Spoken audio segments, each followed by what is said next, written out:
영화 새길로 사는 감자. 네오입니다. 나무예요. 그렇습니다. 오늘 우리 영화 올드보이. 올드보이네요. 올드보이를 할 건데요. 네. 이제 우리가 박찬욱 시리즈로 4편을 이제 한꺼번에 할 생각인데, 제가 이게 올드보이를 그 DVD만 4개를 샀어요. 이유는 이제 처음에는 올드보이가 너무 좋아서 샀어요. 그리고 이제 원작인 만화도 보고, 그 다음에 이제 특별판으로 감독판으로 나오더라고. 그러더니 또 사고를 내려. 깐느에서 또 상을 받으니까 또 내는 거야. 스틸로 해서. 그래서 또 샀습니다.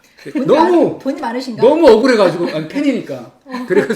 그래가지고 억울해서 이거 찍으려고 오늘 합니다. 올드보이. 올드보이.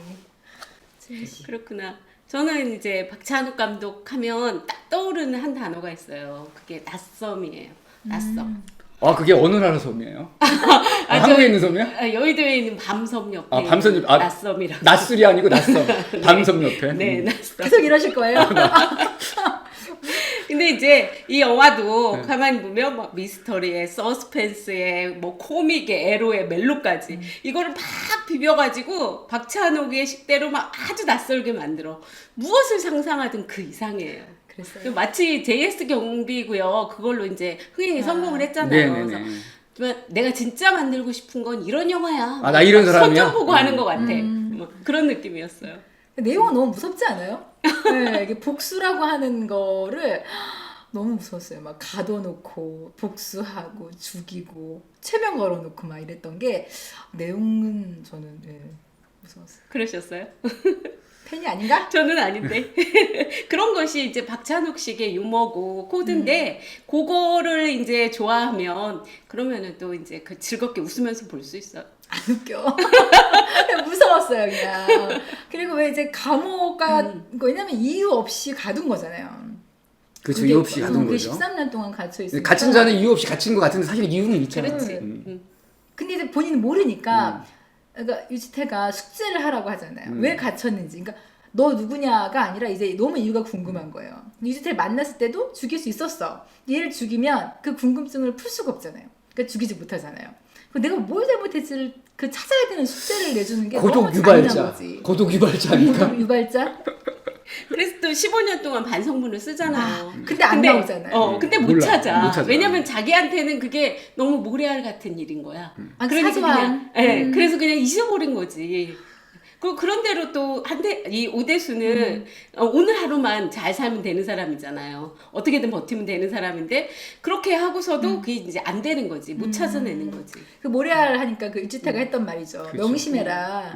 그죠? 모래알이든 바위덩어리든 가라앉기는 마찬가지라는 말이 자꾸 곱씹을수록 생각이 나는 거예요. 그러니까 되게 사소하든 안 사소하든 간에 여기서 뚝 던진 게 거기 가서 바위가 돼서 나비 효과. 평생의 그 복수심을 갖게 된다는 게 그것처럼 무서운 게 또 어딨나 싶기도 하고. 그래서 그 말 때문에 사실 그 요즘에 말을 조심하고 싶어요.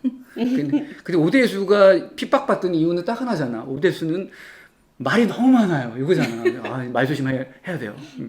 이 모래알하고 바위돌에 대한 비유는 여러 가지로 중의적으로 쓰이는 것 같아요.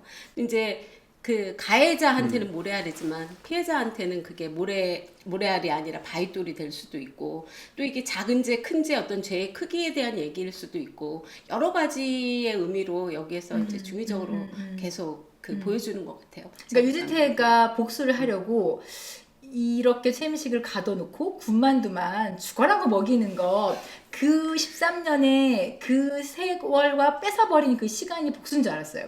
근데 영화를 보니까 그게 지나고 풀어주잖아요. 그때 유지태의 복수가 시작이 되는 거예요. 그래서 유지태가 그 짜놓은 그 각본대로 최민식이 계속 움직이는 거, 그걸 보는 게 너무 힘든 거죠, 저는. 근데 저는 그 감자님이 그 각본대로 다 움직였다고 하지만 딱 하나 그 유지태가 계획하지 않았던 게 있어요. 그게 뭐냐면 그 어떤 장면에서 잠도 안 와요. 너무 고독해서. 유지태가 했던. 그러면서 미도는 정말 오대수를 사랑한 걸까요? 벌써? 이렇게 얘기하거든요. 그러니까 그 오대수가 유지태한테 넌 누나랑 잤다 이렇게 얘기해요. 너는 누나를 사랑했어 이렇게 얘기하지 않거든요. 그래서 그리고 유지태가 거기도- 기획했던 거는 사실은 둘이 자기를 원했던 거지 사랑하게 될 거라고까지는 생각하지 않았던 근데 거 그 말을 할 때도 유지태는 궁금한 건 꼭 벌써? 그게 아니라 너가 사랑했을까도 의문이잖아요. 사랑을 했는지 안 했는지도 몰라. 그건 중요하지 않은 것 같아요. 그냥 그런 설정을 주면 그대로 최민식은 설정대로 그 행동을 하게 되어 있는 거예요. 꼭두각시처럼. 어김없어. 그 체면술사가 너무 최면 수사가 너무 능력자네. 능력자 아닐까? 최면을 너무 잘 걸었어. 그래서 어쩜 딱 그 타이밍에 서로 사랑을 하게 되는 것까지도 저는 그 벌써라는 그 한마디 음. 안에 유지태의 고독과 유지태의 어떤 질투나 질투나 그런 어떤 부러움 그런 부러움? 것들, 부러움. 아, 쟤들은 벌써 사랑을 하는구나. 나는 그냥 자게 하려고 했던 건데, 내 둘이 자게 하려고 복수의 일환으로 자게 하려고 한 건데, 쟤들은 벌써 사랑을 하는구나. 그런 거에 대한 어떤 질투나 어떤 부러움이 분명히 있었다고 생각해요. 과거에 그 유지태가 누나가 죽은 사건 때문에 그러니까 결국 자기는 고독 속에서 평생을 사는 건데 삶을 끊지 않는 이유는 결국 복수 때문이었어. 복수가 완결되는 그렇죠. 거. 복수가 완결되는 순간 이제 삶의 의미가 없어져서 복수가 살아가는 힘이지. 그러니까 복수심이 나의 성격이 됐다라는 부분을 봤을 때는 유지태를 끌고 갔던 것 또한 철저하게 고독이었지만 그 복수였던 거고 갇혀있던 최민식이 나와서 하는 행동도 자기를 가둔 자에 대한 복수거든요. 근데 결국 복수가 자기가 했던 그 행동 때문에 또다시 올가미가 돼서 유지태 앞에서 구걸하듯이 그렇게 제발 그분 너무 좀 마음이 아픈 거예요. 막 그 너무 잔인하게 난 너의 개가 했고, 될게. 네. 연기력도 무서웠는데 그 설정이 너무 무서웠어요. 저는 그 유지태가 자살을 한 것이 복수가 완결돼서 자살을 한 게 아니라 고독해서. 아니 그거 아니죠. 그 유지태는 처음부터 알았던 거예요. 누나를 정말 죽인 사람은 자기? 오대수가 아니라 자기 자기였던 자신이었던 거예요. 근데 그걸 인정해버리면 죽을 수밖에 없잖아요. 근데 아직 어리고 그 일을 겪었을 당시에 유지태는 너무 어렸고 지금 죽을 수가 없는 거야. 그러니까 누군가 미워할 사람이 필요한 거예요. 그래서 15년 동안 계획하고 그렇게 해서 이 오대수를 가두고 복수를 했지만 결국 누나를 죽인 사람 자기라는 걸 깨달았기 때문에 자기 머리를 쏘는 거죠. 이게 낯섦에 대해서 그 예술에 늘 화두는 낯섦인데 낯설수록 사실 더 예술적으로 돋보이는 거고 무조건 예술은 낯설어야 된다는 생각은 갖고 있어요.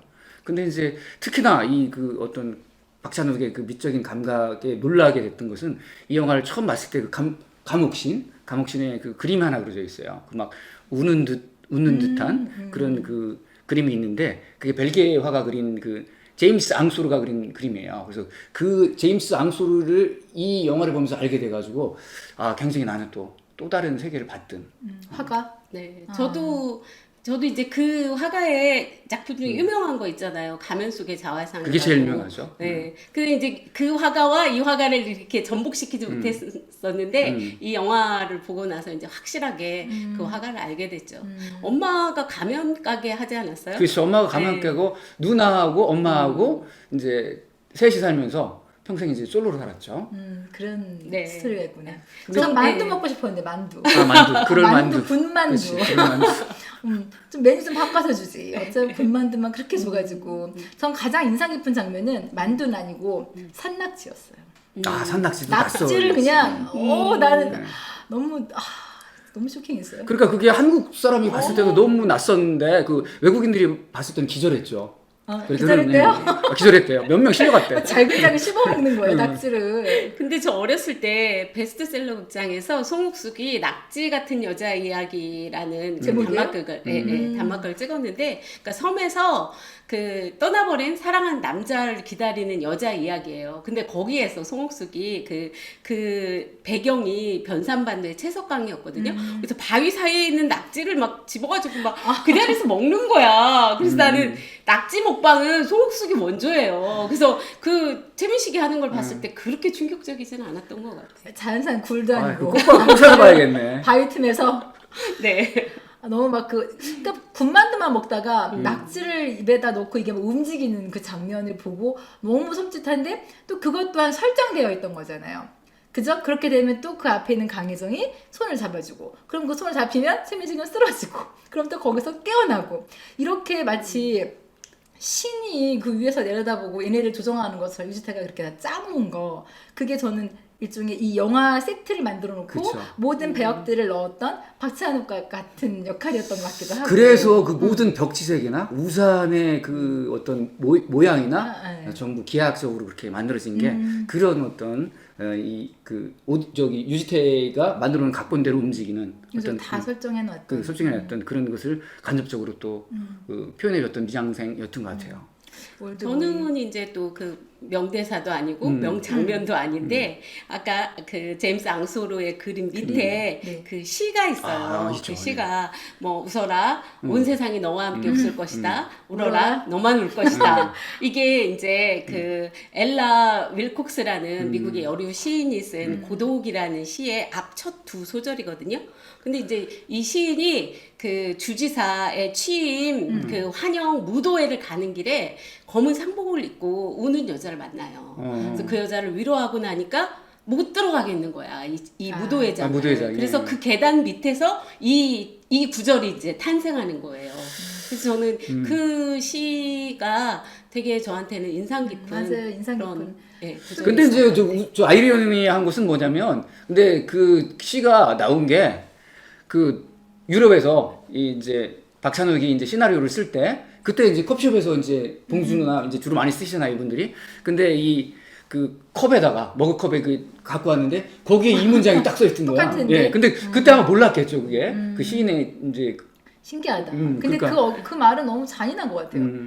웃으면은 기쁨은 두 배가 되는데 울 때는 그냥 너 혼자 우르라는 거잖아. 그래서 좀 잔인한 것 같기도 인생의 하고. 고독을 표현한 거죠. 결국은 올드보이는 저는 좀 슬픈 결말이었던 것 같아요. 복수가 성공했는데 그렇다고 유지태가 행복한 것도 아니고 얘도 마찬가지였고 그래서 좀 슬프게 끝났던 영화 같아요.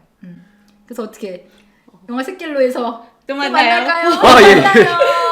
자, 구독, 좋아요 좋아요 눌러주세요.